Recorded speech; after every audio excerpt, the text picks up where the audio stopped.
All right, some previous videos I was talking about how I'm going to convert a cast iron rear end, which is this one, out of a 982, which is going to be a diesel conversion, and I want to take the two-piece carrier and the 30mm axles out of a rear end out of an 1864 and put it in the cast iron housing. Now, I went over this a little bit. I brought these up to the other garage where I can heat and work on some stuff right now. I do want to get this one starting to tore apart to get it machined, but while I was doing this, I was thinking, I was doing some research, and the 582 build that I'm doing, which is the rear end right here, is a cast iron gear drive, and I had this rear end out of a 682 that I ended up scrapping, and I usually don't scrap mowers, but I got it really dirt cheap. It was a basket case. There was really no saving it. Even the sheet metal wasn't that good, so I just took whatever I could get off of it for parts, and then I just threw this rear end down underneath the racking back there and figured if I ever needed it. Now, being a aluminum housing, this should have fine splines with a two-piece carrier. So I looked on YouTube and I was shocked. There's really not hardly any. I mean, I found like maybe one video of a guy showing a conversion, which he did with the 30mm. So I got to thinking, since I brought this one up and was going to work on it, I already got this rear end here.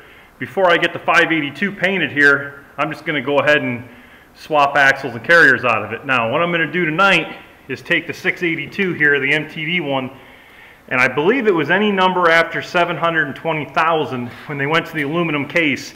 Some of the fine splines had a one-piece carrier before they switched over to the two-piece bolted one. So let me set the camera up. We're going to take the back cover off this one, and I got my fingers crossed that it has the two-piece carrier, because that's what I want for the 582. So I'm going to pull the fine spline axles out of this one, and they should slide right in here.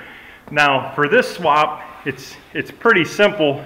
From what I've researched, I've never done one of these, so this is going to be my first. When you pull these axles out, it should be the same 1-inch diameter as these. The older ones here use a 1-inch seal, and they got needle bearings in them. So it's a pretty simple setup, actually. Now, if you want to go to the 30mm, like this one, the newer style, I believe it was 1990 and up when they went to the Cyclops, is when they went to these larger. Now, these are the most strongest axles you're going to be able to do this to, but the couple differences is, if you do this swap, you either have to machine this one down to fit on the cast iron, which I'm going to do, or I believe you can machine out the ends of the old tubes to put a bearing in there. Now, instead of having needle bearings in these, they actually got a big regular bearing in them. So this is definitely the beefier setup if you're going for like a pulling tractor or something strong. I'm just doing it in the 982 because I already had the rear end around, and I figured, why not? So the easiest way for this one, like I said, is just to pull the axles and put them in. So let me put this up on some blocks. We'll pull this apart and see what we got. All right, I got the bolts all broke free and loose. Let me try to pull this cover off, and we'll see if we got the single or the two-piece carrier in here.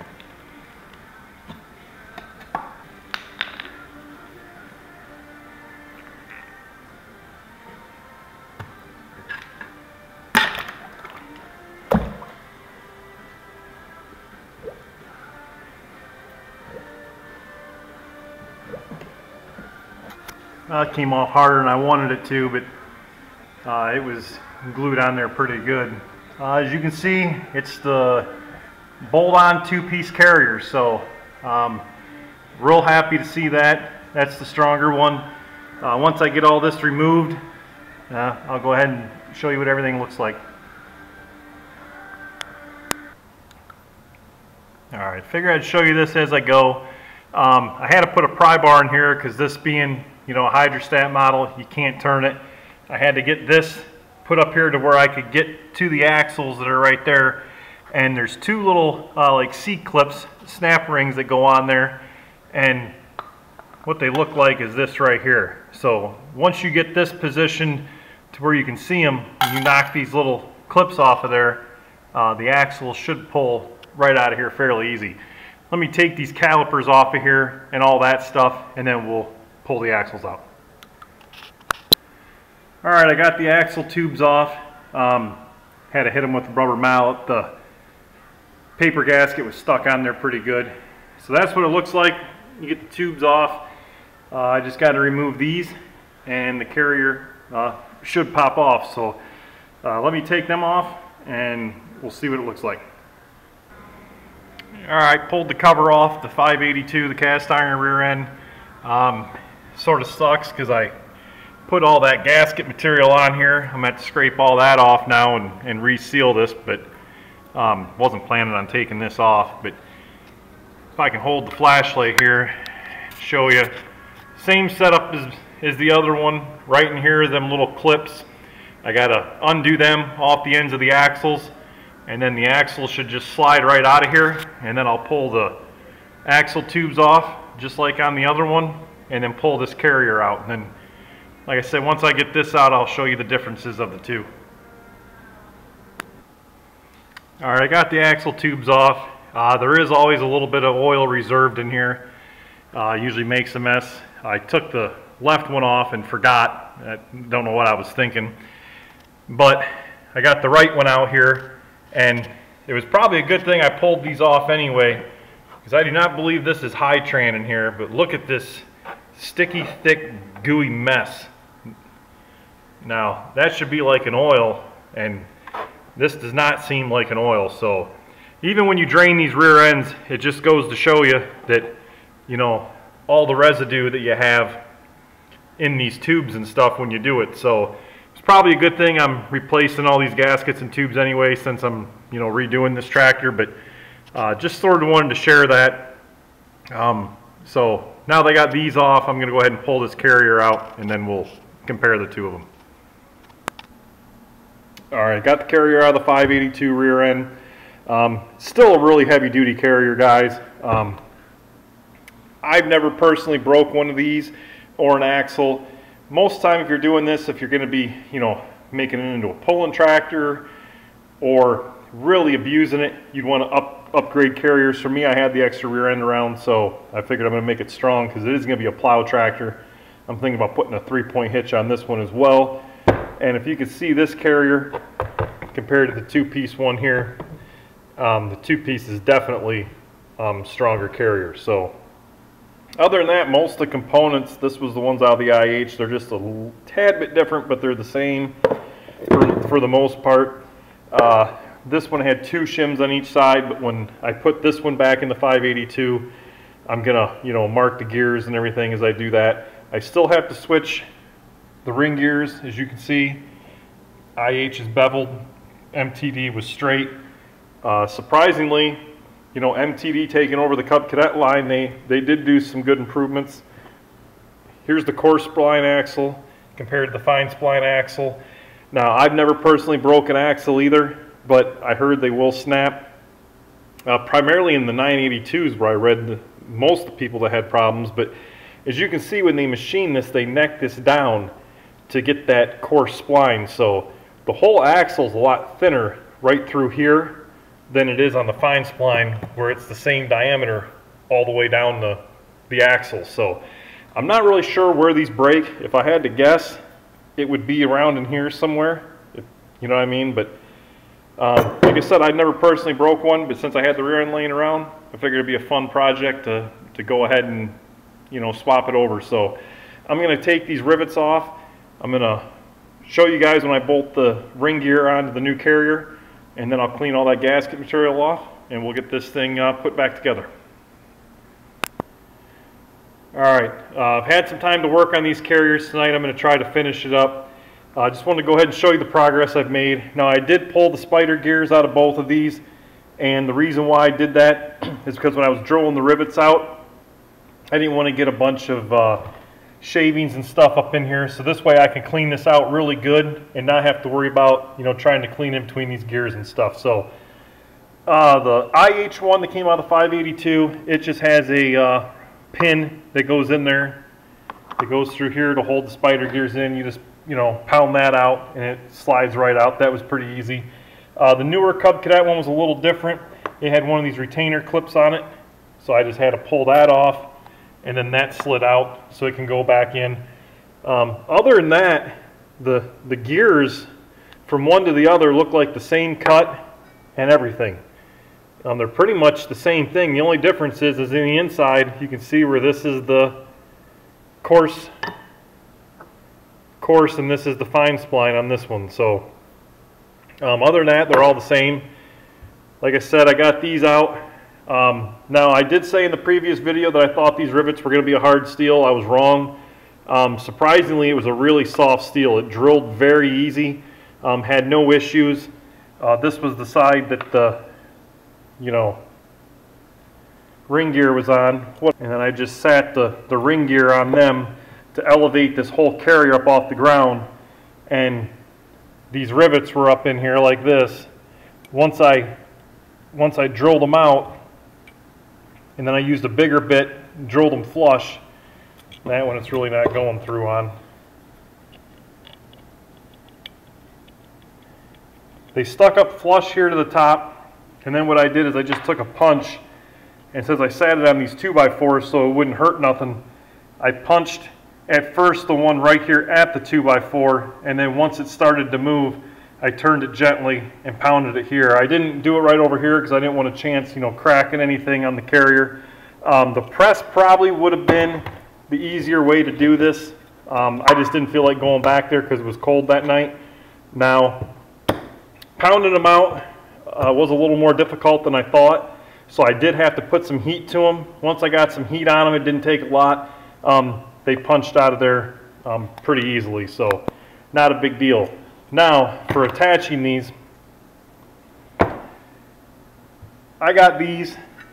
They're 5/16 by 24 by 1 inch. So they're 1 inch long, 24 meaning the thread. You definitely want to use a fine thread on these.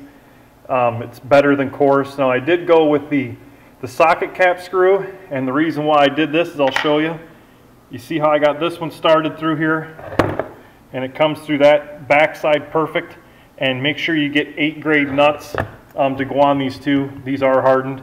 Now, if you would take a regular hex head bolt like this and you put it in here. Now, I got some grade 8 ones of them at first. I tried in there. There's really no way to get a wrench or a socket on there. So this, you can use the tool to tighten it down.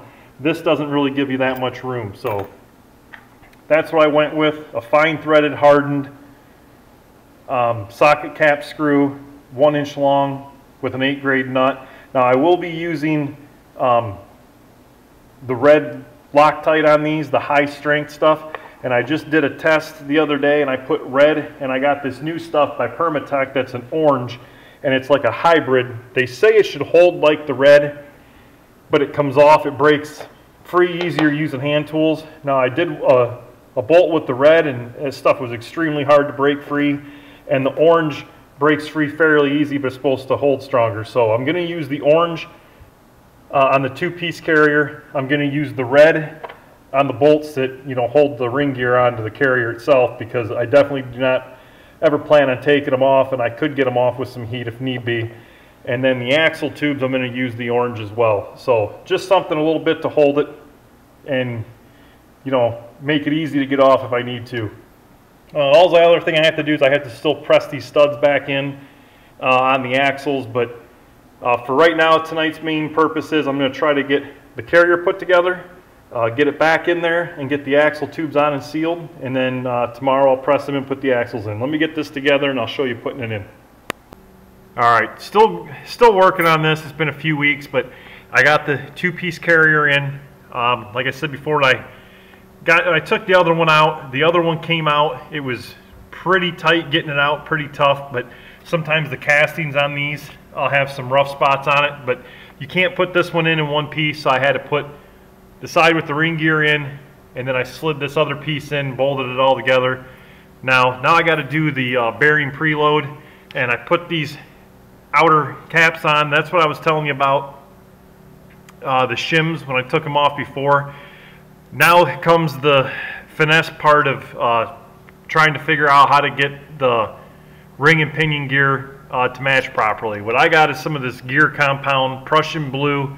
I'm going to take a paintbrush and I'm just going to paint a thin coat on each one of these, and then I'm going to run it back and forth, you know, turn the ring gear through the pinion and just try to get a good contact pattern for the teeth to mesh up, and then check the backlash as well. Now, the best way to do this would be to do it under a load, like put some load on this, but since I can't do that in here, and it's really a garden tractor, so it's not a big deal, but I'm going to try to put the tooth pattern just a little deeper, because when you put this on a load, it will back up a little bit. If you can see on this one, the little shiny teeth mark on the old one that came on here, the camera might not pick it up. Well, anyway, that's about where you want it, right about in the middle. So you just have to play around with this and then take the, you know, take them off, put some shims in there. But let me get this on here and see if I can get a good contact pattern. All right, little trick. I just stuck a bolt through here and then just put it in third gear, and I spun it clockwise like the motor would, and I just spun this ring gear around a few times.